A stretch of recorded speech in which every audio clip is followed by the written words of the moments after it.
No, It's this okay. one's for my niece. It's okay. That's not true. No, Are you a mush? Are you the Rodgers, the Saints? The Maloik? I don't wear any Packer stuff. I don't think I've ever worn Packer stuff on this show, ever. But you did meet with Aaron Rodgers and talk with him. I didn't meet with him. I did an Instagram live with him. You might be like Drake. Go on. Teams out Let's here. go ahead. Keep going. Keep going. Listen, we love the Chargers and the Saints, just like you. Ken. And the Colts. And the Colts. And the Packers. And the Packers. Wow. This is Shout out to your niece, though. Shout out to your niece, though. She been day one, right? Naya? Have you? What? What was? Oh. All right, let's get the rap. Her name's Maya. Wow. Maya. Wow. Ian, Nate, you think you know somebody Ian. or sit next to them This is his son, Maya, over there, for right? 5 hours every day. That's funny. I know Never your once. kids' ages. I know their names. Okay. Welcome to Good Morning Football. Get to Ian. Cheruis. Let's get to Ian here. Friday, January 29th. Kay, this guy, Peter Schrager, and Kyle Brandt. Ian, thanks for hanging out with us today. Huge news dropping yesterday. Thanks for being here and happy Friday. Deshaun Watson requested a trade from the Texans. What does it mean for Houston and really the rest of the league? Well, what it means is that the rest of the league knows for sure now what they had kind of intimated over the last couple of weeks, which is that Deshaun Watson wants out of Houston, has no plans to play for the Houston Texans. And, this is something that came in more than a week ago. So the Texans have known, maybe publicly we didn't know how far it would go, but the Texans have known. Some of us were probably waiting for who, of course, the Texans would hire. Ended up being David Culley, who's probably going to be introduced today as their new head coach. Would that change the mind of Deshaun Watson? From what I understand, no. The actual choice of coach has nothing to do with where Deshaun Watson wants to play. Just like the choice of general manager, Nick Caserio, has nothing to do with where Deshaun Watson wants to play. It was the process. It was the distrust that he feels for the owner. It's the way the organization has gone about its business for the last several weeks and several months. That led to the decision by Deshaun Watson to ask for a trade. Now, teams have been calling. A lot of teams have been calling the Houston Texans. From what I can tell, they have not reciprocated. They have not engaged in trade conversations with these teams. But we will see, Kay, as the time goes on, more and more teams call, the potential offers increase in value. Does that make the Texans go, you know what?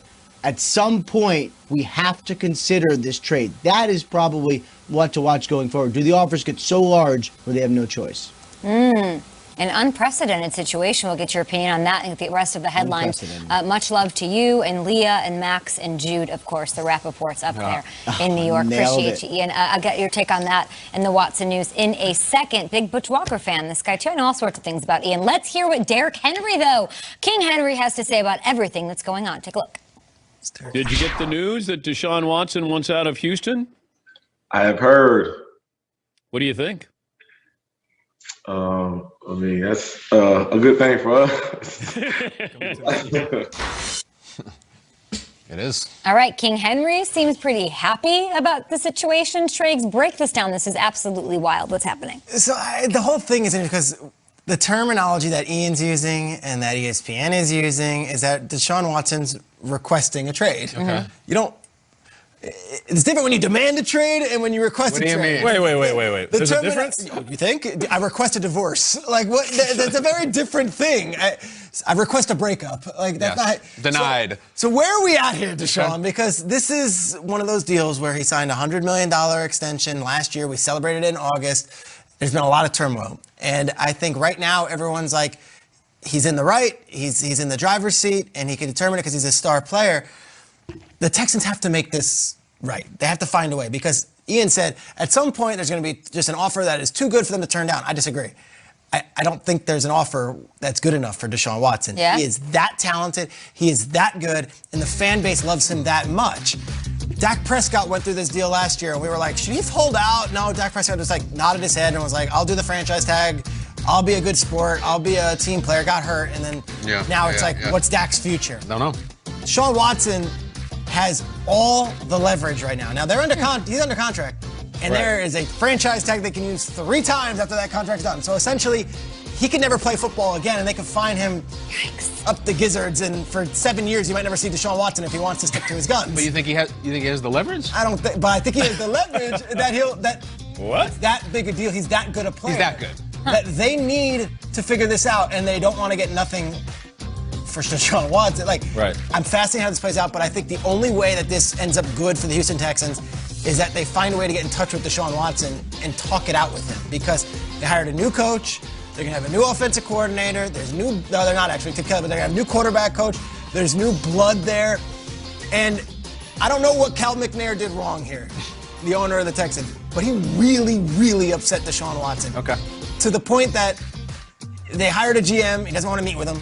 They hired a new head coach who, by all accounts, is an incredible man and a great leader, doesn't want to speak with him. This is one of those deals where Houston has to figure it out. And I know, well, what if they don't? They have to figure it out. Yeah. We love getting thoughts of offseason action and trades and all this stuff. If the Houston Texans are to trade away Deshaun Watson, it is one of the greatest gaffes and bungled relationships in the history of the NFL. Wow. He is that good a young quarterback. I don't know why he's upset, and I haven't found a modicum of reason from any of these reporters, and Ian included. Like, I want to know what is at the core of it. Because if it's, I couldn't pick my GM, no player picks the GM. Like, there has to be something personal with the owner. The owner and the player need to speak. And I don't blame Deshaun Watson. If he's an upset young man and he has all the leverage, he can do this. But requesting a trade is a little different than demanding a trade. And when he says demand a trade, that's when I'd say panic button. Up the gizzards and bungled gaffs. I hear you, Shrakes. Does that make sense? Yeah, it makes sense. It does. DeAndre Hopkins also had some issues with the coaching staff and the ownership, and you see what happened with him. He's gone. So I was talking with a friend about James Harden, the Houston Rockets situation, and now he's in Brooklyn, and naturally we started talking about football and Deshaun Watson. And he is giving me the whole, well, listen, he got paid. Why is he requesting a trade? I mean, don't you get paid to deal with whatever comes with it? He should just sit there and accept it, and hopefully they'll build something around him. And I said, yeah, but as a player, maybe you're looking at other situations in the league and you're saying, guys will request trades. I mean, you look at DeAndre Hopkins, his teammate. Immediately there was success with Kyler Murray. You look at Jamal Adams. Yeah. Jamal Adams went from the Jets to the Seahawks, and this dude was smoking a cigar, a little prematurely, but I respect it. He went to a team that was winning. And you look at Minkah Fitzpatrick. Remember when we was hearing about Minkah in Miami? This seems like ages ago, and we're like, Minkah, come on, man. I mean, Minkah, are you really that good, Minkah? And Minkah was like, yeah, I am that good. Actually, I'm damn good. But what happened when that's a safety? I know. What I'm saying is, though, it's still situations that work. These are all brothers in a fraternity. So Deshaun Watson's looking across the league, seeing that guy saying, I request or demand a trade. And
I just feel like the guy who he's in the right for requesting it. The guy who asked you the question. Yeah. What is your response to him smiling at a press conference, signing a $120 million extension in August, and now being like, I'm out? Like, I've been the first one to say on the show that if you get paid, you also get paid to deal with the BS.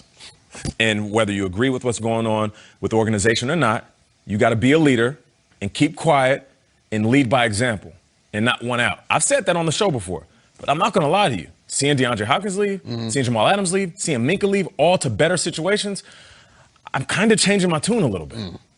They were up 24-0 on the Chiefs last year. And this would represent the completion of NFL Chernobyl. Like, it would be, remember 10 miles from Chernobyl, people's feelings were getting hot. Like, that is what would go on after Deshaun Watson. They can't let him leave. You cannot let him leave. And this is what I would do. I would take this new coach, David Culley, who everyone says is this great person and this great salesman. Just get him in a room with Deshaun. get the back room at a steakhouse and say, please just sit down with the coach. If you want to leave, if you don't like ownership, fine. Sit down with this coach and just let them talk through what his vision is. Let's control alt delete this thing. I'm new here. I didn't trade DeAndre. I didn't do any of that stuff. Because if that doesn't work, I look at it at the DEFCON scale, and people misconstrue this all the time. DEFCON scales count down as they get bigger, okay? Right now we're at DEFCON 3. Okay. It's not pretty. When we get towards the draft, it's DEFCON 2, because then it's like, we need to make a move here. There's picks, there's quarterbacks coming off the board, we get there. If they go through the draft, you're at DEFCON 1, which is the worst thing possible, which is training camp, which is like, Deshaun, you don't want to be here that badly, then our franchise quarterback is not going to show up. It's going to be the biggest story in the league, and we're continuing to find him over and over, and now the opener's around. That's DEFCON 1. Yeah. It's a long way away. I would say, Houston Texans, do anything you can to fix this. I don't know what he did either. Cal McNair, I don't know why. Maybe it's something unforgivable, but I know the new head coach, who people love, had nothing to do with it. Get them in a room, even a Zoom, and let him talk. Schrager, should he address the media and tell us what he's thinking, Deshaun Watson, before he sits with the coach or the owner? I think in so many ways he has addressed the media in that the report coming out yesterday at the same time from multiple outlets that he is requesting a trade. I will say this. I just don't want to hear this. He's a selfish player narrative. Deshaun Watson's a great face of our league. He is a guy who, let's not forget, donated his first ever game check to 3 cafeteria workers who were dealing with the aftermath of Hurricane Harvey. He's done so much for that community in Houston. So I just don't want to hear any of that around a guy who's really just trying to do what's best for him.